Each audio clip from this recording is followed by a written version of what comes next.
चलो स्टूडेंट्स, देखो last class हम लोगों ने बहुत ही इंपॉर्टेंट टॉपिक पढ़ा था, दैट वाज मेटल इनसॉल्युबल या metal sparingly soluble salt anion electrode, जिसके मैंने आपको बहुत सारे एग्जांपल्स भी थे। और जो दो इंपॉर्टेंट चीज़ें मैंने आपको याद रखने को कही थी, एक तो ये था कि अगर सपोज मेरे पास ये वाला हाफ सेल है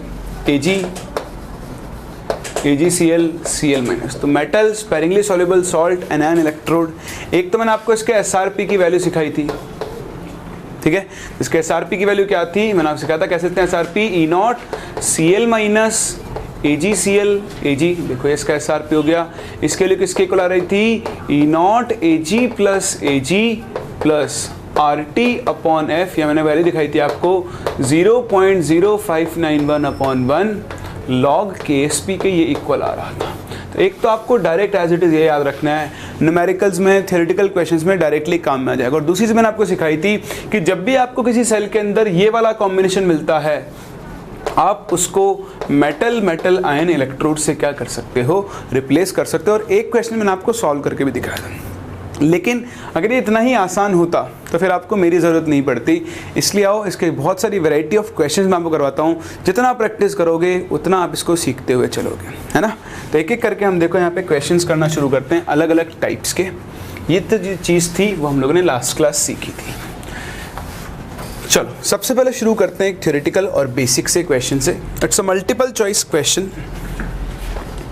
क्वेश्चन इज कि which of the following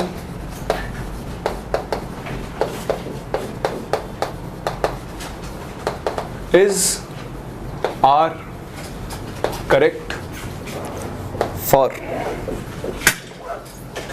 Ag AgCl Cl minus half cell, ठीक है। तो इस हाफ सेल के लिए इनमें से कौन कौन से ऑप्शंस करेक्ट हैं। ऑप्शन नंबर ए आपके सामने लिखा हुआ है E0 Ag plus Ag is equals to E0 Cl minus AgCl Ag plus RT upon F ln KSP. Option B is this, E0 Cl minus AgCl Ag will be equal to E0 Ag plus Ag plus साथ में आपको दिया हुआ है RT upon F ln KSP। Option C, E0 Cl minus AgCl Ag will be equal to E0 Ag plus Ag minus RT upon F ln KSP। And option D, ECl minus AgCl Ag will be equal to EAg plus Ag। ये चार आपके पास options हैं, आपको बताना इन चारों में से कौन सा ऑप्शन सही है, ठीक है। तो ये बेसिक सा फॉर्म है जो मैंने आपको लास्ट टाइम डिराइव कराया था, उसके ऊपर आप ध्यान दें। एक चीज़ तो है ये करेक्ट, जो मैंने थोड़ी देर पहले बताई आपको। हम इसको बस 25 डिग्री सेल्सियस पे कितना लिखते हैं, 0.0591 अपॉन 1। तो ये फॉर्म तो आपको ऐसे याद रखनी है कि metal sparingly soluble salt anion electrode का जो SRP है वो किसके इक्वल होता है, मेटल का SRP plus RT ln KSP से। तो अगर आपको इस सॉल्ट का, स्पेरिंगली सॉल्युबल सॉल्ट का KSP पता है तो आप यहाँ से इसका E0 कैलकुलेट कर सकते हो। और दूसरी चीज़ जो मैंने आपसे अभी थोड़ी देर पहले बोली, उसी को मैंने स्टेटमेंट फॉर्म में लिख दिया है। एक metal sparingly soluble salt anion electrode का reduction potential metal metal ion electrode के रिडक्शन पोटेंशियल के बराबर होता है। कंडीशन इतनी है कि यहाँ पर इस सॉल्ट से जो Ag प्लस आएगा और ये जो Ag प्लस होगा, दोनों की कंसंट्रेशन क्या होगी, सेम। तो आपके सिलेबस में सेम कंसंट्रेशन वाला ही है, अलग अलग कंसंट्रेशंस होगी नहीं। और आपको क्वेश्चन में वैसे भी दिख जाएगी अगर होगी तो भी, ठीक है। तो अभी ध्यान रखना, ये दो चीज़ें आपको हमेशा हमेशा याद रखनी है। किसके लिए, metal sparingly soluble salt anion half cell के लिए। चलो जी, इसके बाद मैं आपको लेकर चलता हूँ कुछ और छोटे मोटे क्वेश्चंस के ऊपर। तो देखो हमारे पास एक और क्वेश्चन है, ये आप ट्राई करें। ये न्यूमेरिकल क्वेश्चन है छोटा सा, ठीक। धीरे धीरे अपन लेवल बढ़ाएंगे। Question is what is the SRP of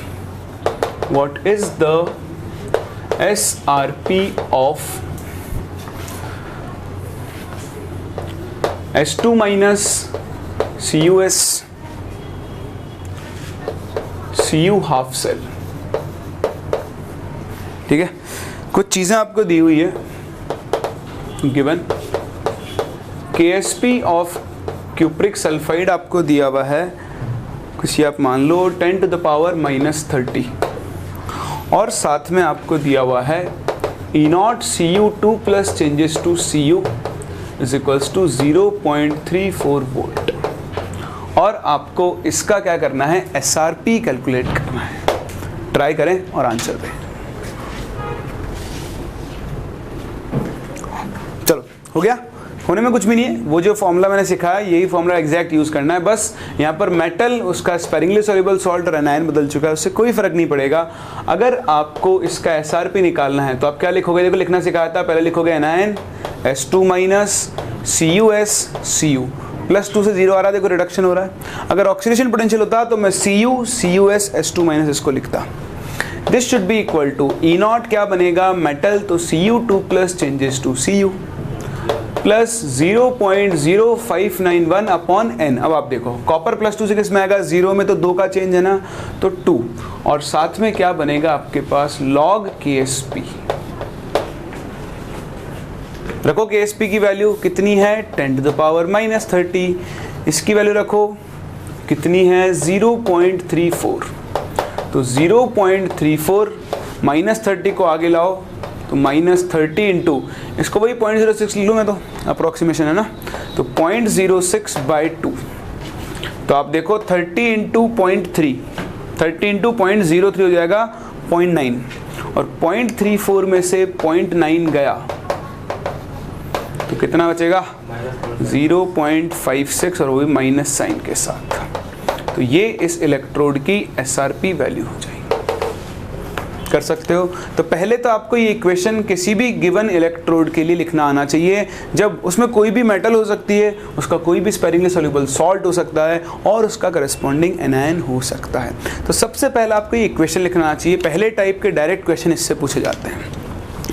second category, तो जो सेकंड कैटेगरी के क्वेश्चंस हैं, आओ उनका भी डिस्कशन करते हैं।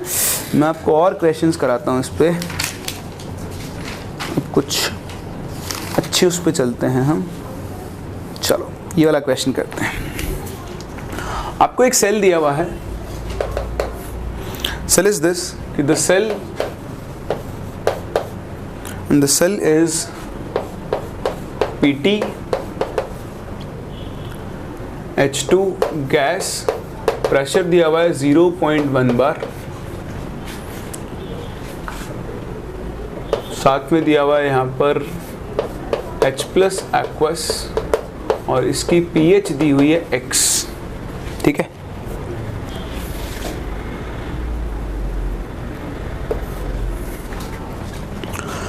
उसके बाद आपको दिया हुआ है यहाँ पर Cl- का aqueous solution which is 1 molar, और उसके साथ और भी बहुत सारी चीज़ें दी है। इधर दिया हुआ है Hg2Cl2, Hg और प्लेटिंग। ठीक है, ये तो दिया आपको सेल। इसका EMF दिया हुआ है, हैज EMF 0.58 वोल्ट। ठीक है, you to calculate is, calculation को थोड़ा इजी कर लेते हैं, 0.6 वोल्ट कर लो आप तो इसको। और कुछ दिया हुआ है आपको, दिया हुआ है साथ में कि the SOP of calomel electrode is -0.3 volt. ठीक है, calculate the pH of the solution.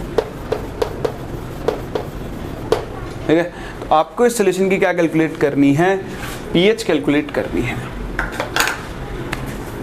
करो ट्राई, देखते हैं आप इसे कैलकुलेट कर पाते हो या फिर नहीं कैलकुलेट कर।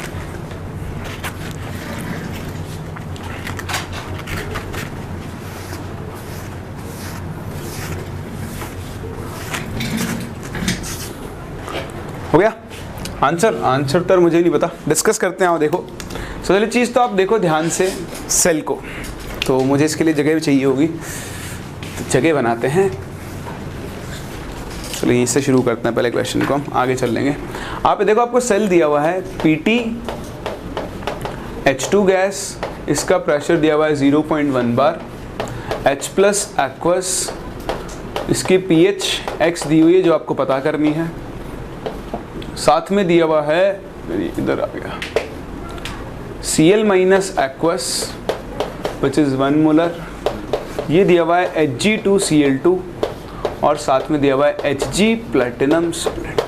जैसे मैंने आपको सिखाया, सबसे ज़्यादा आपको देखना आना चाहिए। देखो मुझे दिखाई दे रहा है इधर तो है हाइड्रोजन इलेक्ट्रोड और इधर कौन है, मेटल, उसका स्पेरिंगली सॉल्युबल सॉल्ट और उसका एनायन इलेक्ट्रोड। जैसे मैंने आपको सिखाया, जब भी कभी भी आपको ये इलेक्ट्रोड दिख जाए, इसको आप सिंपल सा रिप्लेस कर दो किससे, Pt H2 gas H plus aqueous salt bridge, इसको आप मेटल मेटल आयन इलेक्ट्रोड से क्या कर दो, रिप्लेस कर दो। तो ये आपका सेल कन्वर्ट हो गया। इसमें वैसे नाम लिखा हुआ है कैलोमल, ये हम इनऑर्गेनिक केमिस्ट्री में पढ़ते हैं Hg2Cl2, इसका नाम होता है कैलोमल। तो ऐसे आप कालूमल नाम याद रखो इसका, दिस इज कालूमल Hg2Cl2, ठीक है। तो इसके अंदर जो Hg22 प्लस आयन होता है वो Hg के अंदर कन्वर्ट होगा और इस तरह से आपका सेल को आप लिख दोगे। बस हो गया कंप्लीट क्वेश्चन। भाई देखो आपको इसका प्रेशर दिया हुआ है 0.1 बार, इसकी कंसंट्रेशन आपको पता करनी है, Hg2 प्लस के बारे में हम अभी बात कर लेंगे। तो आप इसके लिए नेट रिएक्शन लिखो। तो देखो एनोड पर रिएक्शन क्या बनेगी, एनोड पर तो हाइड्रोजन का ऑक्सीडेशन होगा, क्या बनाएगा 2H plus aqueous plus 2 electron. Cathode, cathode पर क्या होगा, ये जो आपने मेटल आयन इलेक्ट्रोड बनाया है Hg2 प्लस, ये 2 इलेक्ट्रॉन गेन करके क्या बनाएगा 2Hg लिक्विड बनाएगा। ऐड करो रिएक्शंस को। आई थिंक मैंने एक चीज़ देना मिस कर दिया इस क्वेश्चन में। तो देखो यहाँ पे एक छोटी सी वैल्यू गायब है, मेरे को आपको KSP भी देना था। तो आपको KSP ऑफ Hg2Cl2 दिया हुआ है विच इज़ 4 × 10⁻⁻18, ठीक है। ये आपको KSP दे दिया, उसके बिना आप नहीं कर पाओगे इस क्वेश्चन को। चलो कोई नहीं, आप समझो, वैसे भी आपके लिए एक इलस्ट्रेशन की तरह है, और भी बहुत सारे क्वेश्चन मिलेंगे आपको करने के लिए। तो अब आपके पास ये सेल बन चुका है, आप इन दोनों को ऐड करो तो नेट सेल रिएक्शन क्या बनेगी, H2 gas plus Hg2 plus changes to 2H plus aqueous plus 2Hg liquid. अब आप इसके लिए क्या करोगे, जब Q लिखोगे Q, तो देखो Q क्या बनेगा, concentration of H plus whole square, Hg तो लिक्विड है, upon pressure of H2 gas into concentration of Hg2 plus ion. तो जब आप ये रिप्लेसमेंट कर चुके हो, अब इस तरह के क्वेश्चंस पे ध्यान दें, तो ये जो Hg2 प्लस आयन आया जो आपने रिप्लेस किया, तो इस Hg2 प्लस को आप कैलकुलेट करोगे इसके KSP से। कैसे कैलकुलेट करोगे, अगर आप Hg2Cl2 के लिए, अगर आप Hg2Cl2 का डिसोसिएशन लिखो तो ये क्या बनाएगा, Hg2 प्लस 2Cl माइनस। तो अगर इसकी सॉल्युबिलिटी ऐसे है तो ये बनेगा S और ये बनेगा 2S। तो बताओ KSP की वैल्यू आप क्या लिखोगे, आप ऐसे लिखो, KSP आप लिखोगे concentration of Hg2 plus into concentration of Cl minus square लिखोगे। बताओ इसका KSP कितना दिया आपको, 4 × 10⁻⁻18। एक काम करो, सिर्फ 10⁻⁻18 ही ले लो, तो KSP हो गया 10⁻⁻18। बताओ Cl माइनस तो कितना हो गया 1 मोलर। तो यहाँ से आपको Hg2 प्लस की वैल्यू मिल गई 10⁻⁻18 लिख सकते हैं। इस वैल्यू को निकाल के यहाँ रखो। तो आप वैल्यूज पे मत जाओ, बस कैलकुलेशन तो हो ही जाएगी। तो H प्लस तो आपको निकालना है, ठीक है। चलो तो H प्लस की तो कंसंट्रेशन निकालनी है, अपॉन प्रेशर ऑफ H2 आपको दिया हुआ है 0.1 इंटू Hg2 की कंसंट्रेशन कितनी हो गई 10⁻⁻18। ये वैल्यू ऊपर आके क्या बन जाएगी 10⁻⁻19 into H plus whole square plus 19 sorry. तो ये आ गई Q की वैल्यू, Q आ गया। इसका E0 कितना होता है 0। ध्यान दो इसका SOP दिया हुआ है तो इसका SRP कितना हो जाएगा +0.3 -0.3 दिया हुआ है ना। सेल का EMF दिया हुआ है तो आप इस पे लगाओ नर्न्स्ट इक्वेशन। तो देखो नर्न्स्ट इक्वेशन लगाते हैं, ये वैल्यूज मैं यहाँ से उड़ाता हूँ। तो बताओ नॉइस्ट इक्वेशन क्या बनेगा इसके लिए? नॉइस्ट इक्वेशन बनेगा E cell is equals to E not cell minus 0.0591 upon 2, N की वैल्यू 2, लॉग क्या बनेगा? Q। तो रखो वैल्यूज ई सेल, ईएमएफ कितना दिया हुआ है आपको? 0.6 वोल्ट। बताओ ई नॉट सेल कैसा आएगा? E not of cathode minus anode, तो 0.3 माइनस 0 ई नॉट सेल हो गया 0.3, माइनस 0.059 को 0.06/2 ही लिख लेता हूँ, लॉग Q। बताओ Q की वैल्यू क्या बनेगी? 10 to the power 19 into H plus whole square. सही है? तो देखो इस 0.6 को इधर भेजो तो ये बन गया 0.3, 0.3 इज इक्वल्स टू बनेगा माइनस ऑफ 0.03। ऐसा करो इस माइनस को, चलो हम बाद में अलग कर लेंगे, तो ये साथ में बन जाएगा log of 10 to the power 19 into concentration of H plus whole square. सही है? रखें वैल्यूज, कुछ दिख रहा है आपको? मैं इस 0.03 को इधर भेजता हूं, ठीक है? तो ये वैल्यू कितनी बन जाएगी? 10 is equals to minus of log A plus B का फॉर्मूला लगाओ तो log A minus of log of बनेगा H प्लस होल स्क्वायर।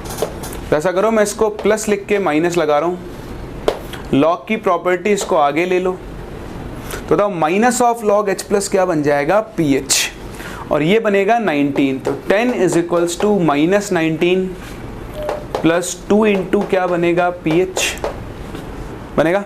तो वैल्यू थोड़ी सी अपसाइड आ गई है, कोई बात नहीं। तो PH इज इक्वल्स टू क्या बनेगा? 29। बताओ 29 का आधा कितना होता है? 14.5। तो हमारी वैल्यू जो है वो एडजस्ट नहीं हुई। आप एक काम करो, KSP की वैल्यू चेंज करो, 10 to the power -18 की जगह उसको कर लो आप 15, ठीक है? तो ये बन जाएगा यहाँ 16, वो मैंने आर्बिट्री वैल्यूज दी थी इसलिए 16। सही है? और यहाँ पर करो प्लस 16, सॉरी यहाँ पे आएगा 15, ये है ना, ये 16, इसको भी 16 करो, इसको भी 16, ये 16, ये 26, और ये कितना आ जाएगा? 30। ठीक है? तो कैलकुलेटिव है, कैलकुलेशन पे मत जाओ, कंसेप्ट देखो। मैंने क्या किया, मुझे जो सेल दिया हुआ था उस सेल को मैंने किससे रिप्लेस कर दिया? मेटल आयन सेल से रिप्लेस कर दिया। KSP से मैंने उस मेटल की कंसंट्रेशन निकाल ली और नॉइस्ट इक्वेशन लगा के अपना क्वेश्चन सॉल्व कर लिया। देखते चलो, अभी और क्वेश्चन करेंगे तब आपको और क्लैरिटी आएगी। कॉपी करो, फिर हम मूव करते हैं अपने अगले क्वेश्चन के ऊपर। देखो एक और क्वेश्चन, IIT 1992, बहुत पुराना क्वेश्चन है, ठीक है? क्योंकि पहले बहुत पूछा जाता था, अभी भी पूछा जाता है, ऐसा नहीं है कि नहीं पूछा गया। आपको एक सेल दिया हुआ है AgCl सॉलिड, KCl, और KCl के नीचे लिखा हुआ है 0.2 मोलर, साथ में लिखा हुआ है KBr, और KBr के नीचे लिखा हुआ है 0.001 मोलर, साथ में AgBr सॉलिड एंड Ag। ठीक है? कह रहा है calculate the EMF of cell and assign polarity to each electron.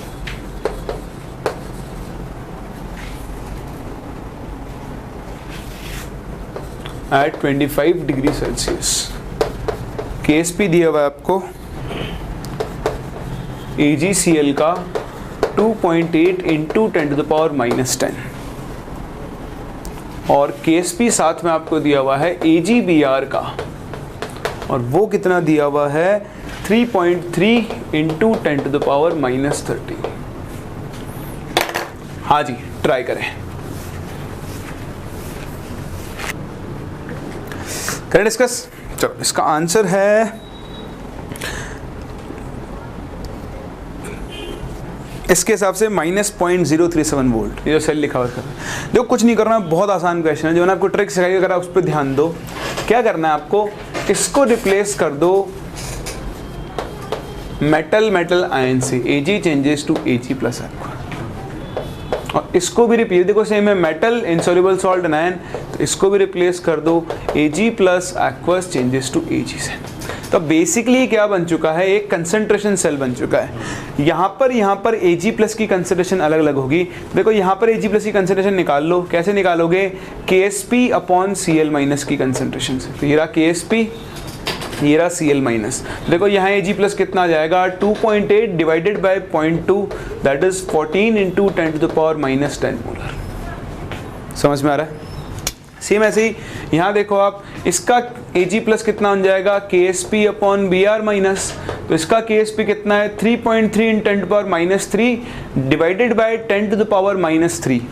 तो ये बन जाएगा 3.3 into 10 to the power minus 10 molar. बस कंसंट्रेशन सेल। अब या तो आप इसके लिए नॉन्स्ट इक्वेशन लिख लो, या अगर आपको मेरी सिखाई हुई ट्रिक्स याद हैं तो आप डायरेक्ट यूज कर सकते हो। मैंने आपको सिखाया था कि जब कंसंट्रेशन सेल में मेटल मेटल आयन इलेक्ट्रोड बन जाए तो ई सेल का मैंने एक डायरेक्ट फॉर्मूला सिखाया था, 0.0591 upon n log cathode upon anode. तो कैथोड का Ag प्लस कितना है, 3.3 into 10 to the power minus 10 upon anode का कितना है, 14 into 10 to the power minus 10। 10 to power minus 10 10 to power minus 10 गया, 0.0591 इंटू लॉग 3.3 माइनस लॉग 14। तो log 3.3 minus log 14। अब ये मुझे आपको लॉग वैल्यूज बतानी पड़ेंगी। तो देखो ये जो लॉग 3.3 आपको एग्जाम में वैल्यूज दी हुई होंगी, चिंता मत करो, यहाँ पर भी दी हुई थी। ये बनेगा 0.5185, ठीक है। ये लॉग 14 बनेगा 1.146 के आसपास। इसमें से सब्ट्रैक्ट करो तो माइनस 0.6275 आएगा और मल्टीप्लाई कर लो तो आपको अपना आंसर मिल जाएगा माइनस 0.037 वोल्ट। ये तो आया EMF ऑफ सेल। अब देखो ध्यान से, दो चीज़ें पूछी, एक तो EMF सेल पूछा है और assign polarity to each electrode पूछा है। आप ये ई सेल की वैल्यू देखकर बताओ कि ये सेल स्पॉन्टेनियस होगा या नॉन स्पॉन्टेनियस होगा। नॉन स्पॉन्टेनियस मतलब, नॉन स्पॉन्टेनियस का मतलब क्या है कि जो मैंने एनोड माना है वो गलत है, वो एक्चुअली क्या होगा, कैथोड। तो पोलैरिटीज क्या हो जाएंगी, रिवर्स। कहने का मतलब इस सेल का जो करेक्ट रिप्रेजेंटेशन है वो क्या होगा, उल्टा। मतलब सेल ऐसे लिखा जाना चाहिए, Ag solid, AgBr solid, KBr, और यहाँ क्या बनेगा आपके पास, AgCl KCl, AgCl solid, Ag। ये बनेगा आपका एनोड यानी नेगेटिव इलेक्ट्रोड, और ये बनेगा कैथोड यानी पॉजिटिव इलेक्ट्रोड, और ये होंगी आपकी सेल की पोलैरिटीज। कर सकते हैं, आई बात समझ में। तो देखो ये था एक छोटा सा क्वेश्चन आपके पास, जिसमें हमने क्या किया, मेटल इनसॉल्युबल सॉल्ट इलेक्ट्रोड को बदल के कंसंट्रेशन सेल में कन्वर्ट कर दिया। एक और क्वेश्चन करते हैं इसी टाइप का जो जेईई में आया हुआ है।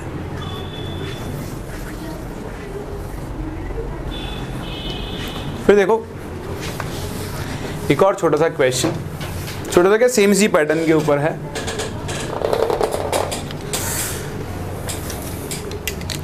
क्वेश्चन इज, आपको एक सेल दिया हुआ है, for the cell is this, Ag solid, AgBr solid, Br minus, AgCl solid, Cl minus, Ag solid. ठीक है, इस तरह से आपको एक सेल दिया हुआ है, 25 डिग्री सेल्सियस टेम्परेचर है, KSP ऑफ AgCl दिया हुआ है आपको 10 टू द पावर माइनस 10, एक बार मैं क्रॉस चेक कर लूँ, हाँ, और KSP ऑफ AgBr आपको दिया हुआ है 5 into 10 to the power minus 13। ठीक है, क्वेश्चन बहुत ही सिंपल है, for what concentrations of Br minus for what ratio लिख लेना है, for what ratio of concentration of Br minus and Cl minus will the EMF of the cell be 0। तो देखो इस टॉपिक का लास्ट क्वेश्चन है। Question बहुत सारे हैं, मैं आपको डीपीपी की फॉर्म में दे ही दूंगा, जो आपको इस लेक्चर के बाद करनी होगी, फिर हम उनको डिस्कस कर लेंगे। बट अभी इलस्ट्रेशंस के लिए बहुत इतना ही। मुझे आपसे पूरी उम्मीद है कि आप इस क्वेश्चन को बिल्कुल सही करोगे। जैसे मैंने सिखाया एग्जैक्ट सेम रिपीटेड क्वेश्चन है, थोड़ा सा डेटा बदला है, ट्राई करें और बिल्कुल करेक्ट आंसर लेकर आएँ, फिर हम इसको डिस्कस करते हैं। ठीक है, तब तक मैं सफाई कर लेता हूँ। तो देखो आंसर है इसका 1/200, क्योंकि Br माइनस S2 आपको Cl माइनस कैलकुलेट करना है। बहुत आसान है, जैसे मैंने आपको सिखाया। इनको ये क्या है, metal sparing soluble salt anion, तो इसको रिप्लेस कर दो मेटल मेटल आयन से। तो ये एनोड बना रहा है, तो अपने हिसाब से एनोड क्या बनेगा, Ag changes to Ag plus aqueous. बस इतना सा है कि इस Ag प्लस को कैसे निकालोगे, Ksp अपॉन Br माइनस से। ठीक है, रिप्लेस करो, क्या बनाएगा, Ag plus aqueous changes to Ag solid. ये बन गया कैथोड, और ये Ag प्लस किसके इक्वल होगा, Ksp अपॉन Cl माइनस के। तो रखें values, Br minus Cl minus तो निकालना ही है आपको, Ksp दिए हुए हैं, नेक्स्ट इक्वेशन लगाओ। देखो फिर से क्या बन गया, कंसंट्रेशन सेल बन गया containing metal metal ion half cell.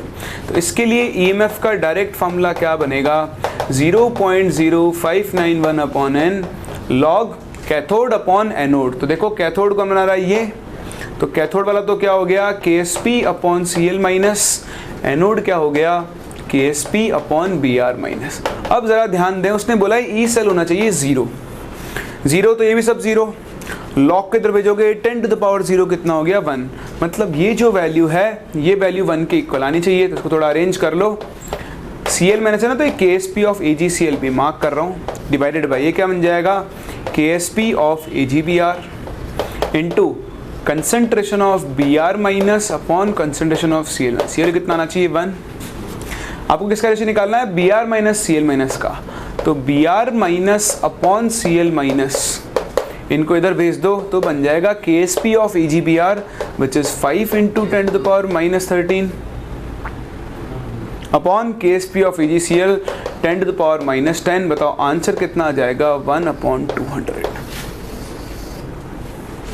कर सकते हैं।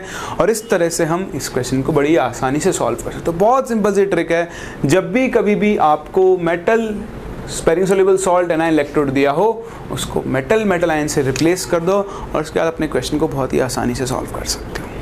क्लियर है, कर सकते हैं। बाकी क्वेश्चंस अब आप करोगे, आपको जो डीपीपी मिली है उसके अंदर, फिर हम उनको डिस्कस करेंगे और आपको इसके अंदर और क्लैरिटी आएगी।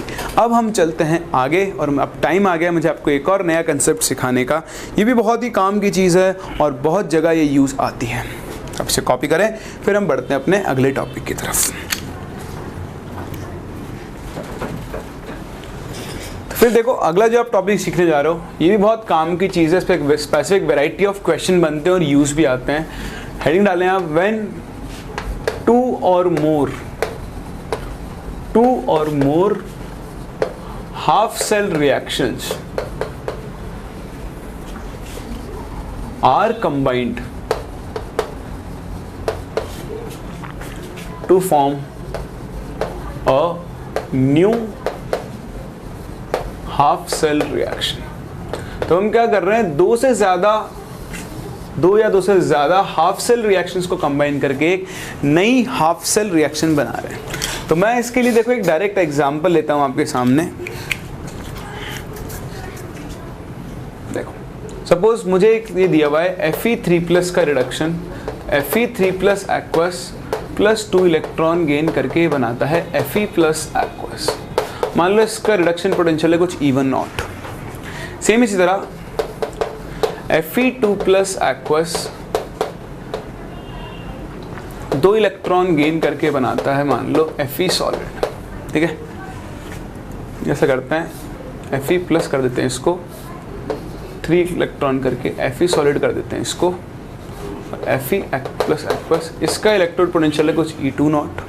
और आपको क्या करना है, you have to calculate the electrode potential of this Fe plus aqueous plus electron changes to Fe solid. आपको E3 नॉट की वैल्यू मान लो कैलकुलेट करनी है, ठीक है। तो आपको साफ साफ दिख रहा है कि आप इन दोनों रिएक्शन से रिएक्शन अगर बनाना चाहो तो बताओ कैसे बनाओगे।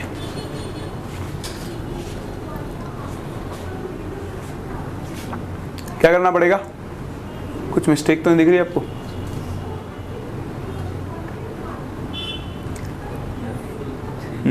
मिस्टेक हो गई। ऐसा करो, Fe2 plus 2 electron Fe solid लिखो इसको, ठीक है। और आपको ये बताना है कि जब Fe2 प्लस, ऐसे लिखो Fe3 plus changes to Fe2 plus aqueous, इस रिएक्शन का आपको इलेक्ट्रोड पोटेंशियल पता करना है, ठीक है। वो कॉम्बिनेशन आपको दिया होगा, उसकी चिंता आप मत करो। तो करना क्या है, देखो अगर मैं इन दोनों रिएक्शन से रिएक्शन बनाऊं तो मुझे क्या करना होगा, फर्स्ट रिएक्शन में से सेकंड को क्या करना होगा, सब्ट्रैक्ट। तो अगर मैंने फर्स्ट रिएक्शन में से सेकंड को सब्ट्रैक्ट किया है तो बताओ E3 नॉट की वैल्यू डायरेक्ट कितनी आ जाएगी, E1 not minus E2 not. अगर आप ऐसा कर दें तो सरासर गलत है, ऐसा नहीं हो सकता है। क्यों? हाँ, वेरी गुड, क्योंकि EMF कैसी प्रॉपर्टी होती है, इंटेंसिव प्रॉपर्टी होती है। हम इसको डायरेक्टली ऐड या फिर सब्ट्रैक्ट नहीं कर सकते हैं। तो पहले हमको क्या काम करना पड़ेगा, इंटेंसिव प्रॉपर्टी की जगह एक एक्सटेंसिव प्रॉपर्टी में डील करना होगा। तो बताओ, अगर इलेक्ट्रोड पोटेंशियल या EMF अगर एक इंटेंसिव प्रॉपर्टी है तो एक्सटेंसिव प्रॉपर्टी कौन होती है, डेल्टा जी। जब मैंने आपको स्पेरिंगली सॉल्युबल सॉल्ट इलेक्ट्रोड करवाया था उसमें भी डेल्टा जी ऐड किया था ना। तो अभी हम क्या करेंगे, पहले इनसे निकालेंगे डेल्टा जी।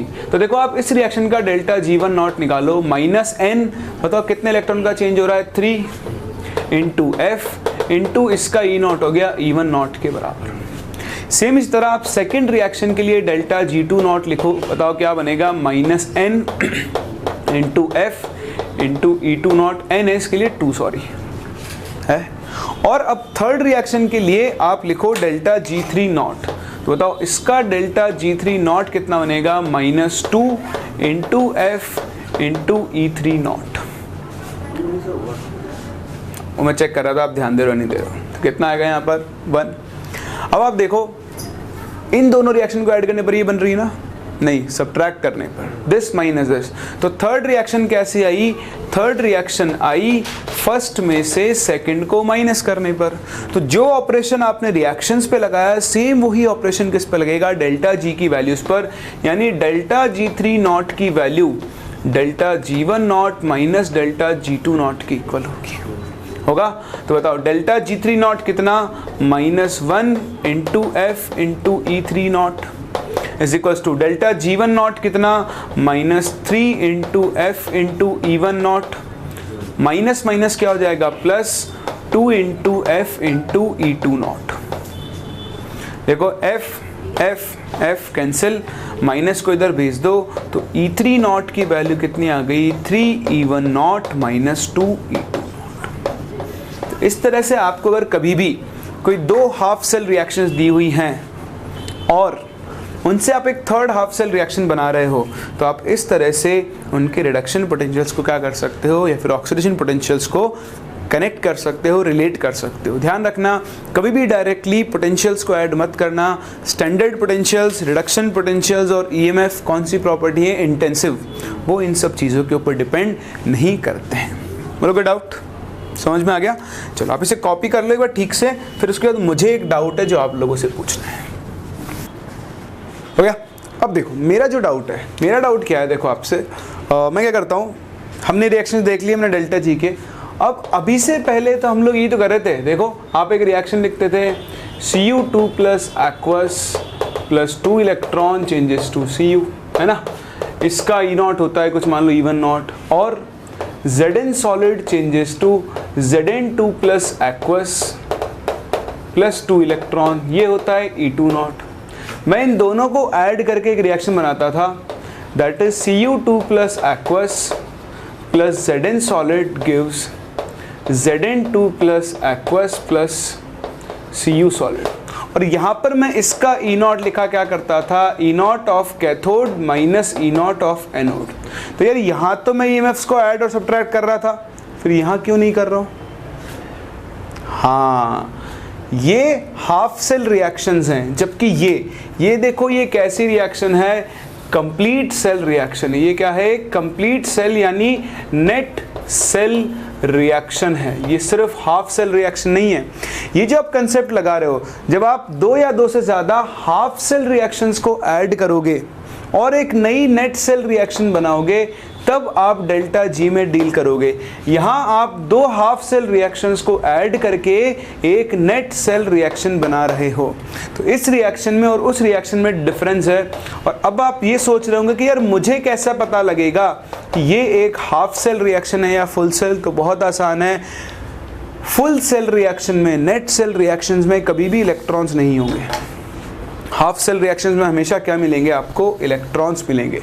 यहाँ पर इलेक्ट्रॉन्स का नंबर हमेशा क्या होगा? कैंसिल आउट होगा। तो आप ध्यान रखना, जब आप हाफ सेल रिएक्शंस को ऐड करके एक नई हाफ सेल रिएक्शन बना रहे हो तो हमेशा आपको डेल्टा जी में डील करना होगा। तो बस अब इनके क्वेश्चंस में और कुछ नहीं बचता है, लेकिन फिर भी आपके लिए एक क्वेश्चन हम लोग यहाँ पे एज इलस्ट्रेशन कर लेते हैं। ये कंसेप्ट बहुत ही आसान होता है और ये आपके यूज़ आता रहेगा। तो देखो एक छोटा सा क्वेश्चन इज दिस कि आपको, ठीक है, अपनी मटेरियल अपनी शीट का ही क्वेश्चन है। ये क्वेश्चन ये है कि नंबर नहीं बताऊँगा मैं, ठीक है, नंबर देते हैं। BrO3 माइनस चेंजेस टू क्या बनाएगा? BrO माइनस, यहाँ लिखा हुआ है 0.54 वोल्ट। BrO माइनस से ही आपको लिखा हुआ है हाफ Br2 और इसका लिखा हुआ है 0.45 वोल्ट और Br2 से बन रहा है Br माइनस 1.07 वोल्ट। ये लिखा हुआ है यहाँ तक का E1 नॉट और यहाँ से यहाँ तक का लिखा हुआ है E2 नॉट। आपको E1 नॉट और E2 नॉट की वैल्यू बाकी सबके टर्म्स में कैलकुलेट करनी है। ट्राई करो, फिर डिस्कस करते हैं। तो देखो आपको यहाँ पे सिर्फ E1 not E2 not calculate करना था। बहुत आसान है। क्या करना है? रिएक्शंस लिखनी है। देखो रिएक्शंस लिखो और इलेक्ट्रॉन चेंजेस लिखो। तो आप क्या लिख रहे हो? आपको कुछ रिएक्शंस दी हुई हैं। पहली रिएक्शन क्या दी हुई है? जैसे E1 नॉट कैलकुलेट करने चलते हैं, E2 नॉट फिर आप खुद से कर लोगे। तो BrO3 minus changes to BrO minus. तो देखो Br यहाँ पर +5 स्टेट में था। बताओ यहाँ ब्रोमीन कौन सी स्टेट में आएगा? +1। प्लस साइज पे +1 आया तो इसने 4 इलेक्ट्रॉन्स गेन किए होंगे। ठीक, ये बन गया E1 नॉट मतलब 0.54 वोल्ट, सीधा ऐसे लिख लो। ठीक है, सेकेंड रिएक्शन क्या है? फिर BrO माइनस किस में कन्वर्ट हो रहा है? Br2 में। तो जब BrO माइनस हाफ Br2 में कन्वर्ट होगा तो देखो BrO माइनस में ये था +1 स्टेट में, यहाँ पहुँचा 0 में तो इसने 1 इलेक्ट्रॉन गेन किया होगा। इस रिएक्शन का E नॉट आपको दिया हुआ है 0.45 वोल्ट। सही ना? अब आप देखो आपको रिएक्शन क्या बनानी है? यहाँ से डायरेक्ट यहाँ आना है। आप क्या करो, जो नेट रिएक्शन बनानी है उसकी बात करो। तो आपको BrO3 माइनस को किस में कन्वर्ट करना है? Br2। ऑक्सीजन की चिंता छोड़ दो, वो आपको बैलेंसिंग नहीं करनी है। नेट इलेक्ट्रॉन्स ने देखो तो यहाँ पे ब्रोमीन था +5 स्टेट में, +5 से कहाँ पहुँचा? 0। तो इसने यहाँ पर 5 इलेक्ट्रॉन्स गेन किए होंगे। तो आपको इन दोनों रिएक्शन से ये रिएक्शन बनानी है। बताओ उसके लिए आपको क्या करना पड़ेगा? इन दोनों को ऐड करना पड़ेगा। 2 से क्यों मल्टीप्लाई करेंगे? ऐड करो, 4 electron plus electron 5 electron, BrO minus से BrO माइनस कैंसिल, सॉरी ये हाफ Br2 रहेगा। तो ये रिएक्शन आपकी एज इट इज कंप्लीट हो जाएगी। तो बताओ डेल्टा G3 नॉट किसके इक्वल होगा? Delta G1 not plus delta G2 not. क्यों? क्योंकि मैं दो हाफ सेल रिएक्शन से एक नई हाफ सेल रिएक्शन बना रहा हूँ ना। तो रखो वैल्यूज, -n थर्ड रिएक्शन के लिए n की value 5 into F into E3 मतलब E1 नॉट, ये जो आपको निकालनी है value. This should be equal to, इस रिएक्शन के लिए लिखो क्या बनेगा? -4 इंटू F इंटू 0.54 प्लस की जगह लिखोगे -n की value 1 into F into 0.45। FF cancel हो गया। यहाँ से आप E1 नॉट की वैल्यू निकाल सकते हो ना। सेम इसी तरह जब आप E2 नॉट निकालोगे तो आपको 3 रिएक्शन लिखनी पड़ेगी। पहले यहाँ से यहाँ, फिर यहाँ से यहाँ और फिर यहाँ से यहाँ। समझ रहे हो? फिर तीनों को ऐड करोगे तब आपको क्या मिलेगा? E2 नॉट मिल जाएगा कि E2 नॉट की वैल्यू कितनी आएगी। तो आप ट्राई कर लेना, आराम से आप इसका आंसर कैलकुलेट कर सकते हैं। सही है। तो ये एक और छोटा सा कंसेप्ट था कि जब आप 2 या 2 से ज़्यादा हाफ सेल रिएक्शंस को एक साथ ऐड करते हो तो आपको हमेशा उनके डेल्टा जी में डील करना चाहिए। क्लियर है। तो ये हुई बात कि नॉइस इक्वेशन के बाद हम लोगों ने सीखा कि हम कैसे इलेक्ट्रोड पोटेंशियल वैल्यूज़ को यहाँ पर यूज़ कर सकते हैं। मैं एक और छोटी चीज़ आपको सिखा दूँ, ये भी ध्यान रखना है, कई बार आपके काम में आता है। जैसे एक रिएक्शन लिखी हुई है Cl2 + 2 electron changes to 2Cl-, ठीक है। इसका E नॉट दिया हुआ है, मान लो आपको -1.23 वोल्ट या +1.23 वोल्ट मान लो। अब मैं क्या करूं, मैं इस रिएक्शन को 2 से डिवाइड कर दूं तो रिएक्शन क्या बनेगी, half Cl2 plus electron give Cl-। बताओ अब इसकी E नॉट वैल्यू कितनी हो जाएगी, 1.23 वोल्ट रहेगी। Very good. क्यों? क्योंकि ये एक ऐसी प्रॉपर्टी है, इंटेंसिव प्रॉपर्टी है, मोल्स वोल्स का इसके ऊपर कोई फर्क नहीं पड़ता। आप इसको 3 से मल्टीप्लाई भी कर दोगे तो भी इसका E नॉट इतना ही रहेगा। तो इस चीज़ को ध्यान रखना, किसी भी रिएक्शन को मल्टीप्लाई या डिवाइड करने पर किसी नंबर से उसकी E नॉट के ऊपर कोई फर्क नहीं पड़ेगा। क्लियर है। चलो इसके बाद हम मूव करते हैं आगे और सीखते हैं about thermodynamics of an galvanic cell. एक गैल्वेनिक सेल के हम थोड़ी सी entropy change, enthalpy change, Gibbs energy change, इन सब चीज़ों के बारे में कैलकुलेट करना सीख रहे हैं। तो नॉइस इक्वेशन अपना कंप्लीट हो चुका है। नॉइस इक्वेशन के सारे एप्लीकेशंस मैंने आपको करा दिए हैं और ये जो एक एक्स्ट्रा पार्ट था जहाँ पर आपको 2 हाफ सेल से नई हाफ सेल रिएक्शन बनानी होती है, ये भी मैंने आपका कवर करवा दिया है। अब हम बढ़ते हैं आगे और बात करते हैं थर्मोडायनेमिक्स ऑफ गैल्वेनिक सेल की। तो देखो thermodynamics of a galvanic cell बहुत ही आसान है, बहुत ही आसान। आप देखो हमने इक्वेशन पढ़ा था थर्मोडायनेमिक्स के अंदर, delta G is equals to क्या होता है, delta H minus T delta S होता है। अब क्या करना है, यहाँ पर डेल्टा जी का वेरिएशन देखना है टेम्परेचर के साथ, ठीक है। तो हम यहाँ पर एक अजम्पशन लेकर चल रहे हैं, ये हम मान के चल रहे थे, या फिर अगर आप मानो नहीं तो आप ना 2 तरीके से इसको देख सकते हो। या तो इस इक्वेशन से बना लो, पर इससे क्या जुगाड़ टेक्निक हो जाएगी। मैं आपको इसका एक्चुअल लॉजिक सिखाता हूँ। तो हम लोगों ने थर्मोडायनेमिक्स में एक इक्वेशन बनाया था, dg = VdP - SdT। तो अगर आपने थर्मोडायनेमिक्स मुझसे पढ़ा है तो आपने इक्वेशन पढ़ा होगा, और अगर मुझसे नहीं पढ़ा है तो ये याद रख लो, किसी भी सिस्टम के लिए dg = क्या होता है, VdP - SdT होता है। अब अगर हम यहाँ पर कांस्टेंट प्रेशर कंडीशन अप्लाई कर दें तो देखो कांस्टेंट प्रेशर कंडीशन पे क्या होगा, dP तो हो जाएगा 0 और ये जो आपका dg है ये किसके इक्वल हो जाएगा, -SdT के इक्वल हो जाएगा। तो ये चीज़ मैंने आपको थर्मोडायनेमिक्स में भी सिखाई थी।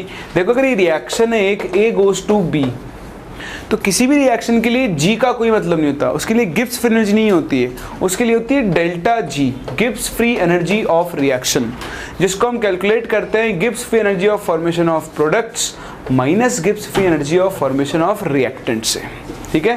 तो आप यहाँ पर क्या करो, इस इक्वेशन में G को तो रिप्लेस करोगे डेल्टा RG से, यानी Gibbs free energy of reaction से। और सेम इसी तरह किसी भी रिएक्शन के लिए एंट्रोपी डिफाइंड नहीं होती है, क्या डिफाइंड होती है, change in entropy, that is entropy of reaction को हम डेल्टा RS बोलते हैं। तो ये मैंने आपको थर्मो में बहुत डिटेल में सिखाया था, ठीक है। ये तो उन लोगों के लिए जो लोग मुझसे नहीं पढ़े हुए हैं, उनको ये चीज़ पता नहीं है। तो आप एंट्रोपी को किससे रिप्लेस कर दोगे, डेल्टा RS से। जैसे ही रिप्लेस करोगे देखो इक्वेशन क्या बनेगा, d of delta RG is equals to minus delta RS into dt। या फिर आप यहाँ से लिख सकते हो कि चेंज इन एंट्रोपी जो होगा वो किसके इक्वल होगा, minus d of delta G upon dt के इक्वल होगा। तो देखो एक रिलेशन ये हम थर्मोडायनेमिक्स से भी ला सकते हैं। खैर मुझे ये रिलेशन नहीं लाना है, मुझे रिलेशन लाना है वो ये है कि आप ये जानते हो कि for a cell, for a galvanic cell, बताओ डेल्टा G किसके इक्वल होता है, माइनस NFE सेल के होता है। जैसे इस वैल्यू को उठा के आप इस इक्वेशन में रखोगे, बताओ डेल्टा RS किसके इक्वल बन जाएगा। तो देखो माइनस माइनस तो क्या हो गया प्लस, N और F को निकाल लो बाहर, तो इक्वेशन क्या बनेगा, DE सेल अपॉन dt। तो ये जो आपके पास टर्म बना, इस टर्म को हम एक नाम देते हैं। देखो ये टर्म आपको क्या बता रहा है, इसका मतलब समझो। इसका मतलब क्या है कि टेम्परेचर बदलने पर सेल का ईएमएफ कितना चेंज होगा। क्या बता रहा है? टेम्परेचर बदलने पर सेल का ईएमएफ कितना चेंज होगा, और इसीलिए इस टर्म को हम लोग टेम्परेचर कोएफिशिएंट बोलते हैं। क्या बोलते हैं? टेम्परेचर कोएफिशिएंट बोलते हैं। और बात समझ में आई? तो यहाँ से आपके पास एक नया टर्म आ चुका है जिसका नाम है टेम्परेचर कोएफिशिएंट, और ये आपको बताता है variation of EMF of cell. It represent, it explains the variation of EMF with temperature.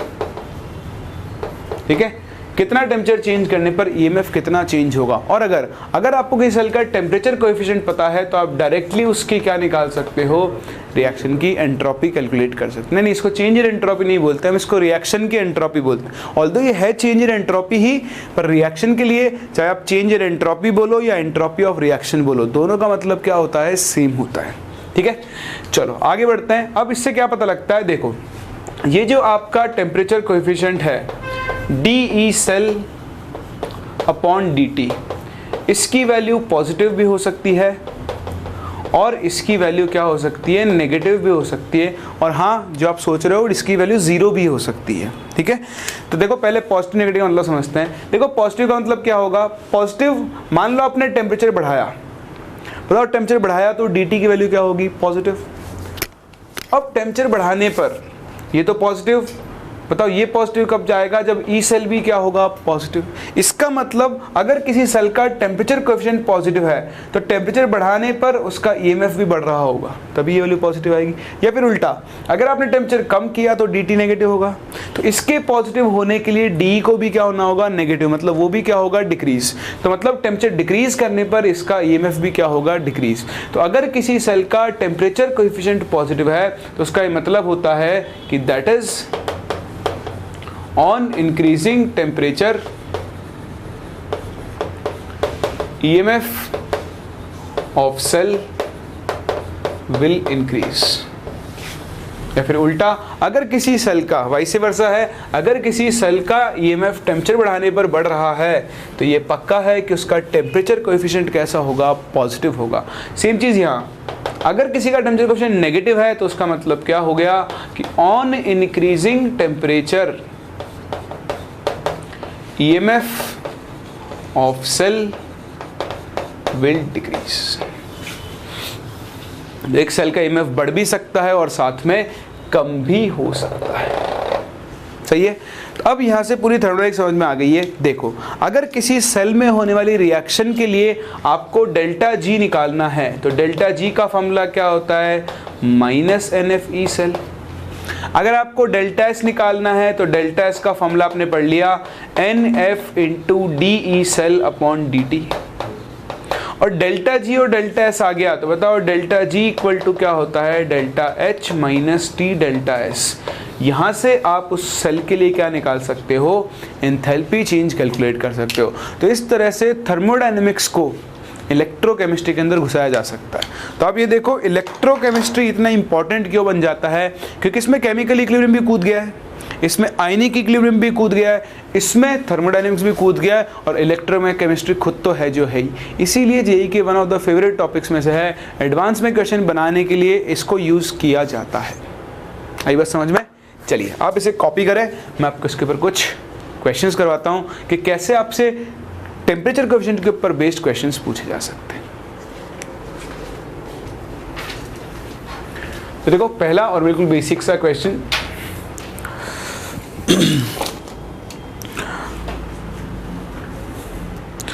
Question कुछ ऐसा आपको कि आपको एक सेल दिया हुआ है,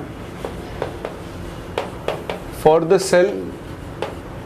सेल कुछ ऐसा है। ठीक है, सेल रिएक्शन ले लो, वैसे है तो सेल में सेल रिएक्शन होगी। तो Pb solid plus HgCl2 aqueous changes to, आपको दिया हुआ है PbCl2 aqueous plus Hg liquid. Although ये बिल्कुल 100% सही नहीं है, PbCl2 स्पेरिंगली सॉल्युबल होता है, बट मान लो चलो एक्वस की फॉर्म में, Pb2+ की फॉर्म में थोड़ा बहुत तो रहेगा ही रहेगा। ठीक है, इस सेल के लिए आपको एक वैल्यू दी हुई है d/dt, ये P लिखने का मतलब क्या है, यहाँ पर प्रेशर क्या माना गया है, कांस्टेंट, इज इक्वल्स टू है 1.5 into 10 to the power -4 volt पर kelvin at 298 Kelvin. What you have to tell is the entropy change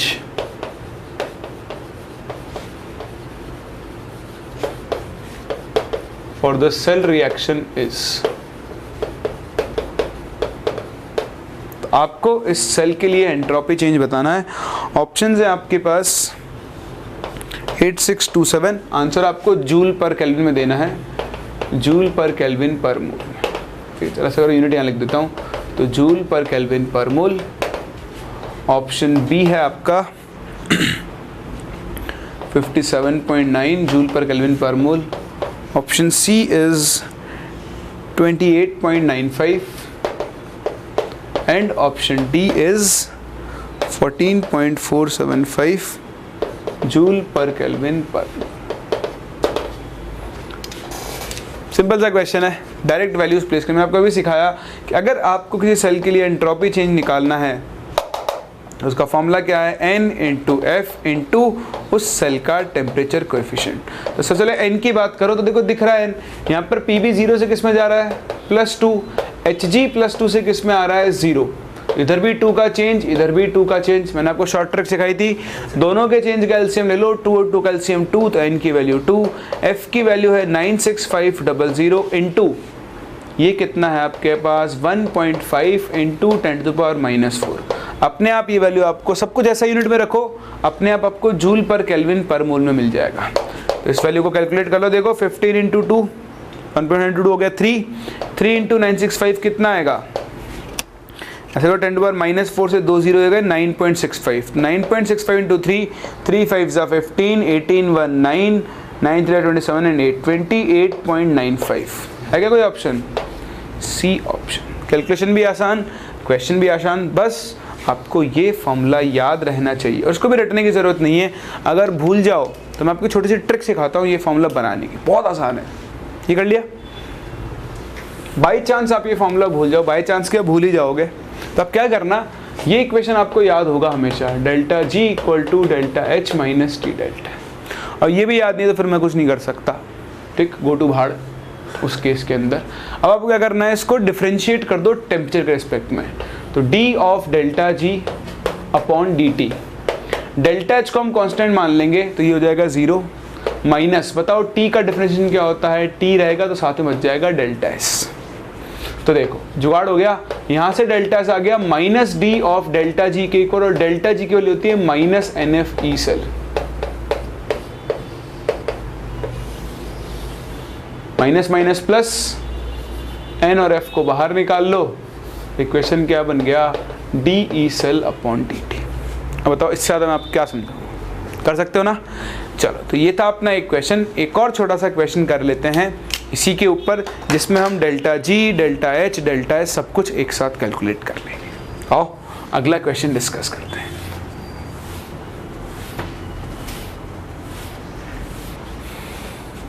देखो एक और छोटा सा क्वेश्चन इसी का यूज करते हुए, आपके पास एक सेल है, एक सेल लिख रहा हूं मैं, सेल इज सिंपल डायनियल सेल है, Zn changes to Zn2 plus aqueous,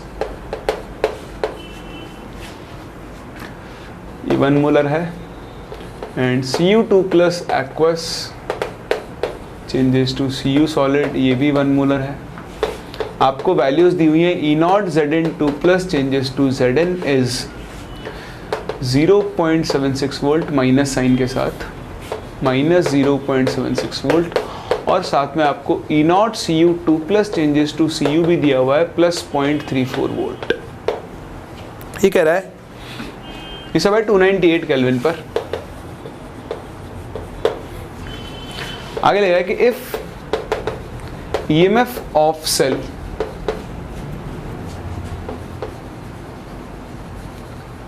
changes to 1.104 volt at 35 degrees Celsius, then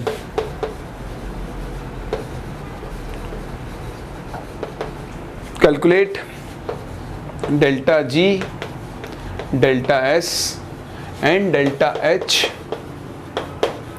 for the reaction at 298 Kelvin. ठीक है, तो 298 केल्विन पर आपको इस सेल के लिए तीनों चीजें कैलकुलेट करनी है। ट्राई करें फिर डिस्कस करते हैं।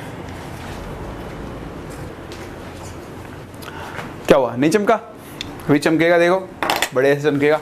ध्यान देना, सबसे पहले तो आपको ये सेल दिया है, दोनों की 1 मोलर कंसंट्रेशन है, तो Q तो हो गया 1, तो log Q वाला टर्म हो गया 0। तो इस सेल का जो EMF है 25 डिग्री सेल्सियस पर, वो E0 सेल के बराबर होगा। तो E0 of cathode minus anode कितना आ जाएगा, 1.1 वोल्ट। ये तो है 25 डिग्री पर। और अब आप देखो 35 डिग्री सेल्सियस पर हो गया 1.104 वोल्ट। इसका मतलब आप इस सेल के लिए टेम्परेचर कोएफिशिएंट की वैल्यू बता सकते हो, DE सेल अपॉन DT की। तो देखो चेंज इन EMF कितना हो गया, 1.104 माइनस 1.1 डिवाइड बाय टेम्परेचर 10, तो 0.004 वोल्ट पर केल्विन। ये तो मिल गया आपको क्या, इसका टेम्परेचर कोएफिशिएंट। सही है, बस टेम्परेचर कोएफिशिएंट मिल गया तो आपको डेल्टा एस मिल गया। डेल्टा एस का फॉर्मूला क्या होता है, n। बताओ इस रिएक्शन के लिए n कितना हो गया, 2 इंटू एफ की value 96500 into D by D T value कितनी हो गई, 0.004। आ गया। गिब्स एनर्जी का फॉर्मूला क्या होता है, डेल्टा जी इक्वल टू क्या बन जाएगा, minus N F E cell. वैसे भी आप 298 केल्विन पर आ गए हो, ठीक है। 1 मोलर कॉन्सेंट्रेशन स्टैंडर्ड वैल्यूज निकाल रहे हो वैसे भी आप, क्योंकि E cell E not cell के बराबर ही हो चुका है। तो यहाँ डेल्टा जी नॉट लिख लो, यहाँ डेल्टा एस नॉट लिख लो। तो माइनस एन की वैल्यू कितनी हो गई 2, एफ कितना होता है 96500, ई सेल 298 केल्विन पर ई सेल कितना है 1.1। ये आ गया डेल्टा जी नॉट, ये रहा डेल्टा जी नॉट, ये रहा डेल्टा एच नॉट। बताओ delta G naught is equals to क्या होगा, delta H naught minus T delta S naught. तो यहाँ से आप डेल्टा एच नॉट की वैल्यू निकाल लो, कितनी, delta G naught plus T delta S naught. Units का ध्यान रखें, ये भी जूल में, ये भी जूल में, तो डेल्टा एच नॉट भी किसे मिल जाएगा, आपको जूल के अंदर मिल जाएगा। ऐसा नॉट लिखना चाहो तो लिख लो, मत लिख लो। 298 पे तो पूछा है, जितने पे पूछा है उतना ही लिख देंगे। कर सकते हैं, समझ में आया।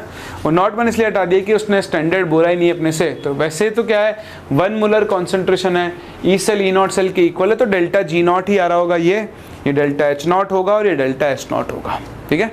तो मैंने यहाँ लिखना भूल गया था, इसलिए मैंने यहाँ पर भी नहीं लिखा है, ताकि आप कंफ्यूज ना हो। या तो यहाँ पर सब जगह लिख दें, तो आप यहाँ पर भी लिख सकते हैं। आई बात समझ में। तो ये था आपके पास थर्मोडायनेमिक्स ऑफ सेल। और इसके बाद एक छोटा सा पॉइंट और बचता है, क्यों मैं उसको लेक्चर के लिए छोड़ूं। अभी कॉपी करो, उसको भी कवर करते हैं। फिर नेक्स्ट क्लास से हम अपना सेकंड पार्ट चैप्टर का शुरू करेंगे, that is electrolytic cell. Copy करें। तो एक छोटी सी चीज, factors affecting EMF of cell. ये कोई बहुत बड़ा टॉपिक नहीं है, आप पढ़ चुके हो, बस मेरे को टेबलराइज लाना है, मतलब पॉइंट्स आपके सामने इकट्ठे करने हैं। एक सेल का EMF किस किस पर डिपेंड करता है। सबसे पहला तो नेचर ऑफ इलेक्ट्रोड पे। अगर मैं कॉपर और जिंक का इलेक्ट्रोड लूँ तो EMF अलग आएगा, अगर मैं कॉपर सिल्वर लूँ तो अलग आएगा। कंसंट्रेशन चाहे मैं सेम रख लूँ, है ना। दूसरा, जैसे हमने बोल ही दिया, कंसंट्रेशन चाहे मैं सेम रख लूँ, E cell is equals to the E not cell minus 0.0591 upon N log Q. और क्यू किस पे डिपेंड करता है, रिएक्टेंट्स और प्रोडक्ट्स की कॉन्सेंट्रेशन पे। इसका मतलब EMF ऑफ सेल किस पर डिपेंड करेगा, कॉन्सेंट्रेशन ऑफ इलेक्ट्रोलाइट पर भी डिपेंड करता है। ये अपन लोगों ने देख लिया है। कई बार कंसंट्रेशन बढ़ाने पर EMF ऑफ सेल बढ़ सकता है, और कई बार कम करने पर वो क्या हो सकता है, कम भी हो सकता है। और कोई फैक्टर सोचो। गैसेस के लिए क्या डिफाइन कर सकते हैं, प्रेशर। तो इसका मतलब EMF ऑफ सेल कंसंट्रेशन के साथ साथ और किस पर डिपेंड कर सकता है, प्रेशर ऑफ गैस पर, जब कभी भी आप गैस आयन हाफ सेल को यूज कर रहे होंगे। और फोर्थ और एक इंपॉर्टेंट फैक्टर जो आपने भी थोड़ी देर पहले पढ़ा, दैट इज टेम्परेचर। टेम्परेचर बढ़ाने पर सेल का EMF हमेशा गलत, बढ़ भी सकता है और घट भी सकता है, तो हम कुछ नहीं बोल सकते। बट हाँ, इन चारों फैक्टर्स के ऊपर सेल का ईएमएफ डिपेंड करता है। और यहीं पे खत्म होता है अपने चैप्टर का पहला part, that is galvanic cell. तो गैल्वेनिक सेल में आपने बहुत कुछ सीखा, बहुत सारे टाइप